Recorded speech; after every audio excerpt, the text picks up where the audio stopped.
1 रुपए का नोट भारत की सरकार छाप रही है और बाकी के सारे नोट रिजर्व बैंक छाप रहा है। और अब रिजर्व बैंक जो आरबीआई एक्ट 1934 की धारा 26 में जो मेंशन है कि कोई भी व्यक्ति अपने नोट के बदले अपना रुपया ले सकता है, उस नोट के ऊपर लिखा होता है मैं धारक को 500 रुपए अदा करने का वचन देता हूं। वो 500 रुपए क्या है इसके बारे में चर्चा नहीं होती है। किसी भी अर्थशास्त्री की किताब में उस रुपए के ऊपर चर्चा नहीं होती। किसी इकोनॉमिक्स के पीएचडी को भी ये चीज नहीं पढ़ाई जाती कि वो रुपया क्या है, वो कहां रखा है और आरबीआई का गवर्नर जब देगा तो वो क्या देगा। हमने इस किताब के माध्यम से सारे देश को बताने की कोशिश की है कि रुपया किसी भी वस्तु के मूल्य का मापक है।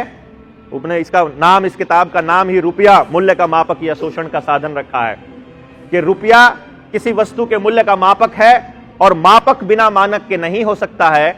और हमारे भारत के रुपए का मानक है 15 रुपया बराबर 1 मोहर। मोहर में होता है 11.664 ग्राम शुद्ध सोना 24 कैरेट।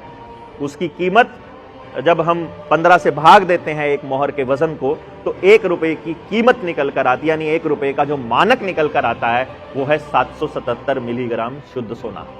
इस 777 मिलीग्राम शुद्ध सोने की आरबीआई के नोट में कीमत अगर हम कैलकुलेट करते हैं तो आज के टाइम पर लगभग 6000 रुपए के नोट के बराबर आती है।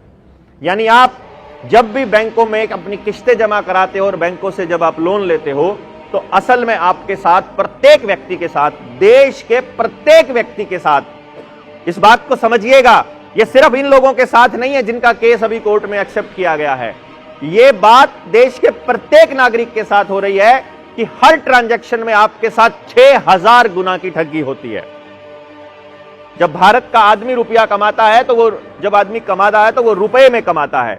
वो जमीन से खोद करके अन्न निकाले, वहां उसको कोयला मिले, उसको अपने पशुधन को बेच करके या दूध को बेच करके या किसी भी ऐसी चीज जो उसने उत्पादन किया है, अपने उत्पादन को जब वो बेचता है तो उसकी जो कीमत जो लगाई जाती है वो रुपए में लगाई जाती है। तो वो जो पैसा कमाता है वो भारतीय रुपया है। और जब उसे लोन मांगने बैंक में जाना पड़ता है और बैंक जो उसके खाते में ट्रांसफर करता है वो भारतीय रुपया ट्रांसफर नहीं करता बल्कि वो बैंक नोट ट्रांसफर करता है। हमने आरबीआई से यह पूछा कि आप जो नोट छापते हो क्या इसका कोई नियम है? आप जो नोट छापते हो यह कैसे पता चलेगा कि कौन सा नोट वैध है कौन सा अवैध है? आपको जानकर हैरानी होगी, आरबीआई ने हमको लिखित दस्तावेज में यह बताया कि वैध रुपए का हमारे पास कोई दस्तावेज नहीं है। मतलब आरबीआई के पास वैध रुपए का कोई दस्तावेज नहीं है। हम इसका यह अर्थ मानकर चलते हैं कि जितना रुपया उन्होंने छापा है वो सारा अवैध है, या हम इसका ये अर्थ मानकर चलते हैं कि जिस रुपए के पीछे, जिस नोट के पीछे मानक रूपी सोना आरबीआई में रखा हुआ है, जिसको आपने अभी तक अपने पुरखों से सुना होगा कि बैंकों के पास जितना सोना होता है उतना ही नोट छाप सकते हैं, वो कितना सोना कितने रुपए के बराबर होता है? वो होता है 15 रुपए बराबर 1 मोहर। यानी 1 तोला सोना 15 रुपए के बराबर में रखना पड़ता है उनको। यदि वो नहीं रखते हैं तो वो नोट नकली माना जाता है। तो जो आपको लोन दिया जाता है, जो आपके खाते में ट्रांसफर किया जाता है, पहला सबसे बड़ा घोटाला यह निकल कर गया आया बैंकों का कि वो आपको लोन देते हैं हवा में से। मतलब आमतौर पे होना क्या चाहिए कि बैंक के पास जितनी पूंजी रखी है, जितना रुपया रखा है, उसी में से वो लोन देगा और उसकी वो पूंजी कम हो जाएगी।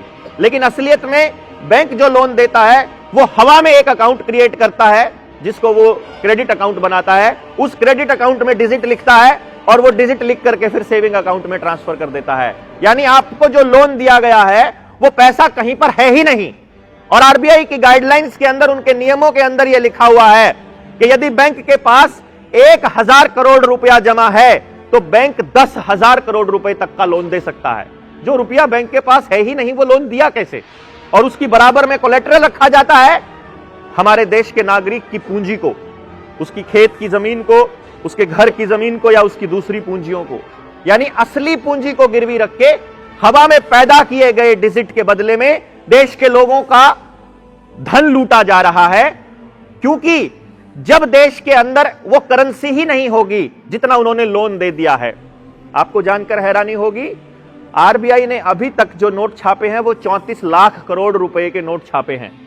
8 नवंबर 2016 से पहले भारत में 16 लाख करोड़ रुपए की करेंसी थी। आरबीआई जब ये घोटाला हुआ नोटबंदी का, इस नोटबंदी के घोटाले के बाद देश में करेंसी हो गई 34 लाख करोड़ की। बाद में 2000 का नोट बंद भी कर दिया गया था, लेकिन आपने एक चीज नोटिस नहीं की कि इस 34 लाख करोड़ रुपए की करेंसी के बराबर में देश के लोगों को 205 लाख करोड़ रुपए का कर्जा दिया हुआ है।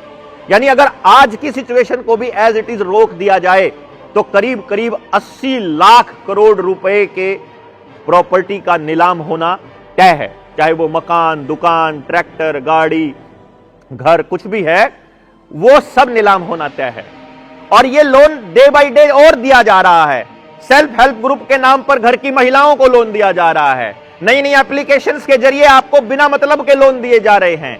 आपके पास फोन आ रहा है कि बिना डॉक्यूमेंट के आपको लोन मिल रहा है, कोई अप्रूवल नहीं, कुछ डॉक्यूमेंटेशन नहीं, आपको खाली यस कहना है और आपके खाते में डिजिट आ जाएगी और आप उस डिजिट का भुगतान करने के लिए दिन रात मेहनत करके रुपया कमाते हो। आपके साथ 6,30,000 रुपए का जब लोन दिया जाता है तो असल में आपको 100 रुपए दिए जाते हैं।